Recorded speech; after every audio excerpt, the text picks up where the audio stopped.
Game 2 of Knicks versus Cavs is Tuesday night in Cleveland following New York's big road win in Game 1.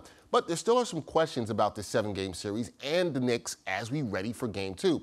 So, joining me to answer some of those questions is the Dean of Knicks Film School, my guy, Jonathan Macri. Jonathan, how pumped up are you? I feel like you probably are, and how you doing after that Game 1 win? The smile has not left my face. I'm pretty sure it's in my sleep. I got the ear to ear going. Look, that was as exciting a night to be a Knick fan as there has been in a long time. To set the tone in this big series for a lot of reasons, and I think most importantly of all, as we're gonna, I'm sure, talk about, gave us some reason to be hopeful that this could go the Knicks' way before all is said and done. Yeah, still a long way to go, and we will see, but there's hope for the Knicks fans after the Game 1 victory. Okay, John, heading into this Knicks-Cavs series, there was a lot of talk that Donovan Mitchell is the best player in the series. I know Spider dropped 38 in Game 1, but Jalen Brunson, he sure looked like the best player in that fourth quarter. Is it possible that Brunson is actually the best player in this series? Well, I certainly think there's a chance that Jalen Brunson could be the best player for this series. I mean, overall, you want to talk about, guys you want to have over the course of 82 games. Donovan Mitchell's a special player, and I think the reason he's a special player is because he is so comfortable and so efficient pulling up from three that it really just puts your defense into a bind. And sure enough, he hit a lot of those threes, throughout the game, including some of the fourth quarter where he scored 14 points. Here's the thing, though, about Donovan and the differentiation between him and Jalen. Jalen Brunson is so comfortable getting into the teeth of the defense and going into his bag, for those short little mid-rangers. And Donovan, I think, is more reliant on pulling up from three.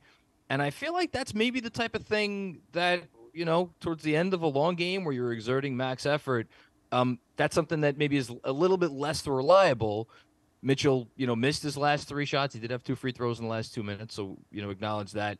So it's really tight, but if you told me that after the series was over that we're talking about, Jalen Brunson was the star of the show, I wouldn't be surprised at all. Yeah, I don't think that would shock a lot of Knicks fans, especially if he keeps coming up big in the fourth quarter like we saw on Saturday. Now, let's talk a little bit about Josh Hart, because he had a strong game off the bench in the series opener. What are your thoughts on how he has fit in with this squad since coming over from Portland? And is it imperative that the Knicks keep him on the roster for years to come?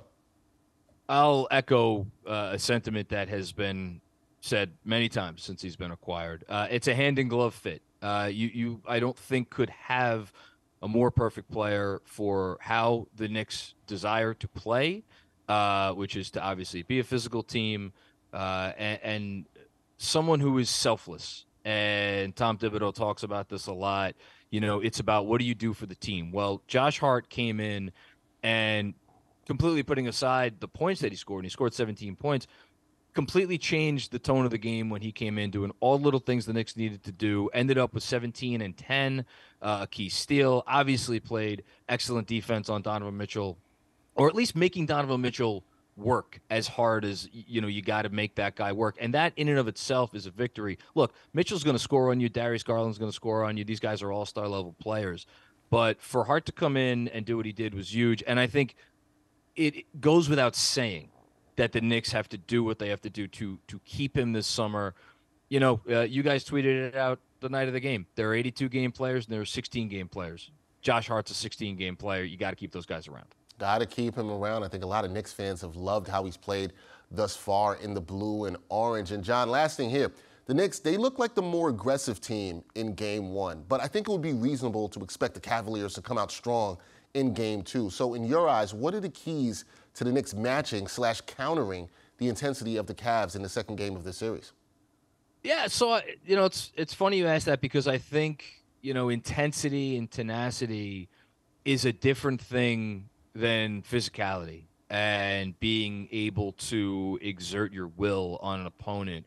And look, I'm sure Cavs being down 1-0 in their building again, they are going to come out with the requisite level of urgency. That said, the Knicks out offensive rebounded the Cavs 11-4 in the second half of that game. Mitchell Robinson had 4 offensive rebounds. The aforementioned Josh Hart had 3 of those. Again, these are all after halftime. I don't know if that's an area where Cleveland is just going to be able to say, all right, we're going to up the level of intensity and we're going to be able to match what the Knicks do. The Knicks are a big physical team. Julius Randle, Mitchell Robinson has bulked up now. Obviously, Josh Hart, RJ Barrett. These are big guys, and they are when they bring that intensity with the physicality, and you have a guy like Evan Mobley, who for all of his skill is still pretty slight. I just not. I think that's an advantage that the Knicks are going to be able to maintain throughout the series.